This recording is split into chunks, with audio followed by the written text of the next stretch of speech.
नमस्कार, मैं अवसर मिश्रा। आप देख रहे हैं गोवा का पहला हिंदी न्यूज चैनल राष्ट्रवी। दुनिया में चॉकलेट का संकट मंडरा रहा है। क्या भारत के लिए कोक में छिपा है बड़ा अवसर? जलवायु परिवर्तन का असर अब हमारी पसंदीदा मिठास चॉकलेट पर भी पड़ने लगा है।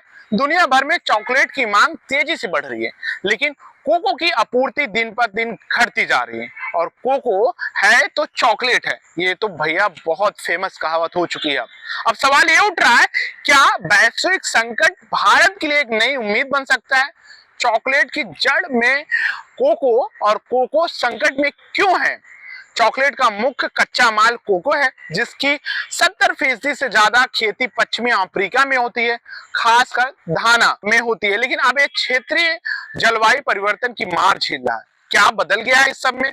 कोको की खेती के लिए चाहिए उष्ण कटिबंधित लेकिन संतुलित तापमान और सही मात्रा में वर्षा, मगर अब तापमान वहां 40 डिग्री सेल्सियस से पार हो गया।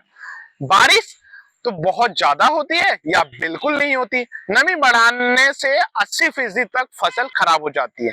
2023-24 में घाना में कोको उत्पादन लगभग 5,31,00,000 टन रहा है, जो सामान्य से लगभग 2.5 लाख टन कम था। अब बात करते हैं आइवरी कोस्ट में 20% की गिरावट दर्ज की गई। ग्लोबल स्थिति की अगर हम थोड़ा डेटा पे नजर आए, डिमांड है लगभग 49 लाख टन की, सप्लाई है 43 लाख टन की, और घाटा लगभग 5 लाख टन। ये रिपोर्ट है आईसीओ रिपोर्ट, जो 2023 और 24 में है। अब भारत के लिए कैसा अवसर है और क्या कर सकता है? इंडोनेशिया जैसी कहानी दोहराने का वक्त है। वैक्सीन संकट के इस दौर में भारत एक उभरता हुआ खिलाड़ी बन सकता है। भारत में कोक की स्थिति की बात करें, कोको की, तो 2019-20 में उत्पादन लगभग 25,783 मैट्रिक टन रहा। 2023 और 24 में बढ़कर 29,792 मैट्रिक टन रहा। कोको की खेती वाला क्षेत्र 1,09,000 हेक्टेयर है।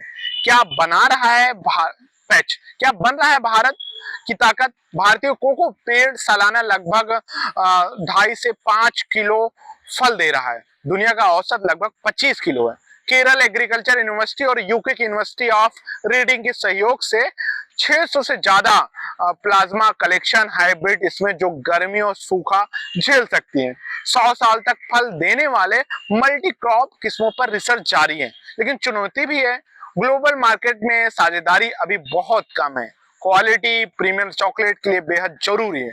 प्रोसेसिंग से लेके सप्लाई चेन और उसके वैल्यू यानी कीमत की कमी। जहां पूरी दुनिया में चॉकलेट की कमी से जूझ रही है, वहीं भारत के पास मौके की चाबी है।